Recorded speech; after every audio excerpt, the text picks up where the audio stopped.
I'm reading from the New York Times a few days ago. The beginning of your presentation seemed to say the economy is really good. So this is Tamara Flamer, 27, says she hasn't noticed. What she knows is that paper plates and meat remain more expensive than they were a few years ago. Gas is up 50%, ground beef is up 50%, and the famous prognosticator, my wife said, do you believe how much we're paying for freaking watermelon now? So if everything's 50% more compared to a few years ago, what's got to happen? Either the price of goods are coming down or real wages is going to go up before you're going to get people to go, yeah, the economy feels great. I think that's why most people don't feel the way the charts are. But you said it there. I think that the real wage number has to stay high for longer to catch up. Yeah. And that, as Philip is saying, on the way down the mountain on interest rates, it's tricky to do. The Federal Reserve is trying to cut the interest rate to keep the unemployment rate from rising. But if it moves too fast, like historically it has, and too much, like walking a dog with a long leash, it's very difficult to get it right. And to keep that wage figure near 4.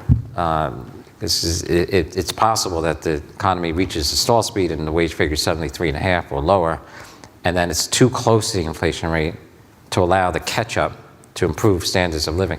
What in the end, as Alan Greenspan would often say, and economists would, that what will boost our standard of living, will get us out of the quagmire of paying more for goods, is the productivity number, which you can't predict. We don't know whether we'll get a boom or not.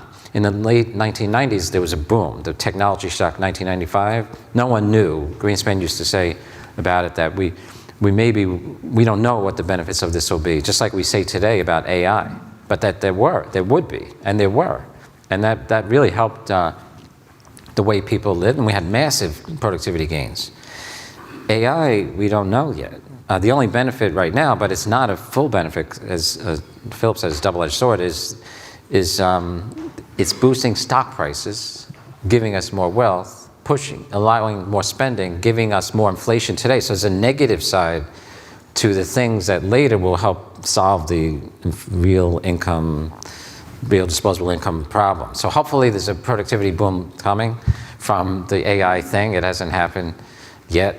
And that would solve it, but we're getting the flip side of it, the negative, double-edged sword of it, high equity prices, strong economy, persistently high, relatively high inflation.